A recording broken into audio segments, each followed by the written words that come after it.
My grandfather had one strange rule whenever I slept over at his house. No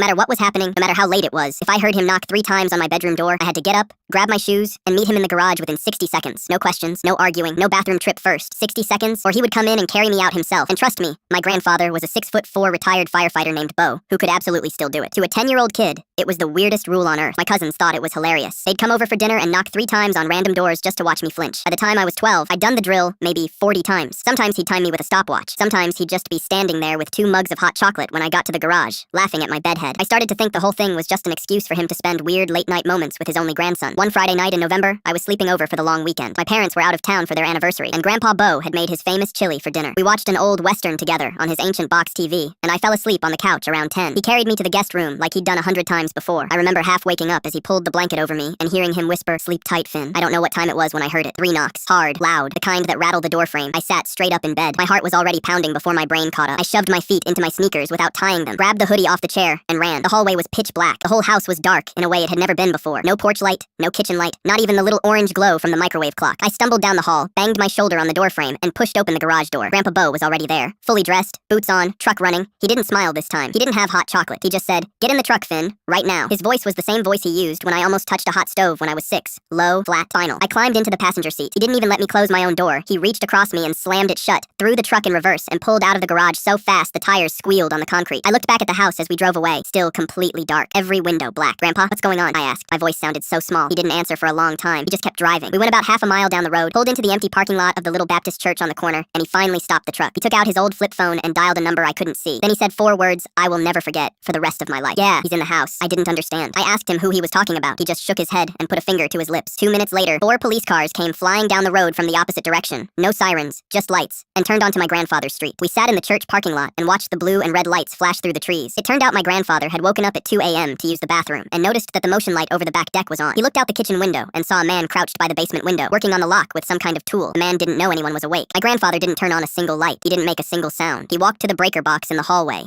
cut the power to the whole house so the intruder would think everyone was still asleep. Then he went and knocked 3 times on my door. The man they arrested that night had a knife, a roll of duct tape, and zip ties in his backpack. He'd been watching the house for 2 weeks. The police told my grandfather later that if he hadn't gotten me out of there, it would have been very, very bad. On the drive home from the police station the next morning, I finally asked him why he'd come up with the rule in the first place. He stared at the road for a long time. Then he said, "When I was a firefighter, I pulled a lot of kids out of houses. The ones who made it were the ones who'd practiced, the ones who didn't ask questions when someone told them to move." He looked over at me and said, "I just wanted you to be one of the ones who made it, kid." I'm 26 now. He passed away 2 years ago, and I still wake up sometimes thinking I hear 3 knocks on the door.